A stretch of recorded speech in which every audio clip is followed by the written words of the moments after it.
Kisema Roho wa Bwana yu juu yangu, kwa maana amenipaka mafuta niwahubirie wanyenyekevu habari njema,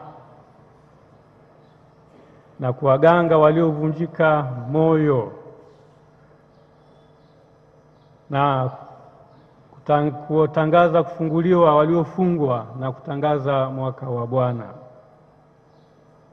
Ndugu zangu wapendwa,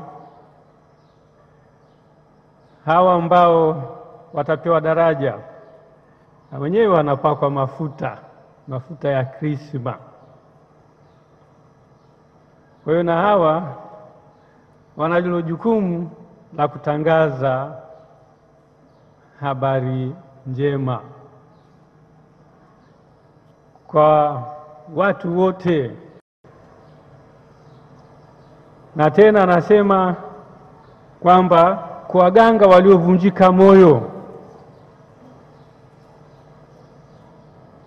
Haya ni majukumu ya padri, atangaze habari njema, neno la Mungu kwa watu wote.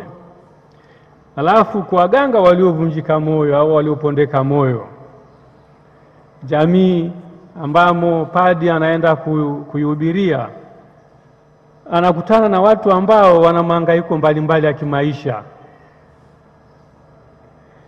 Kwa hiyo lazima ajaribu kuwasaidia hawa waliopondeka moyo, awarudishie matumaini, wasikate tamaa, wapate faraja kwa huyu padri. Alafu tunaambiwa kwamba kutangaza uhuru kwa waliofungwa. Wako watu ambao wako chini ya himaya ya mwovu, chini ya himaya ya shetani. Kwa hiyo kazi ya padri kujaribu kuwasaidia hawa watu ambao wako chini ya himaya ya mwovu waweze kutoka humo, waweze kuwa huru. Ziko changamoto mbalimbali katika maisha ambazo zinafanya mtu anajikuta anakwenda mbali na Mungu, na anavyokuwa mbali na Mungu ina maana kwamba anajiweka chini ya himaya ya nani? Ya mwovu. Kwa hiyo kazi ya padri sasa ajitahidi kufanya nini?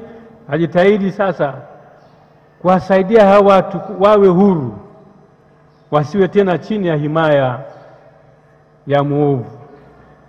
Kumbe kwa kazi zake kama padri atawafanya hawa watu ambao wako chini ya himaya ya mwovu waweze kuwa huru.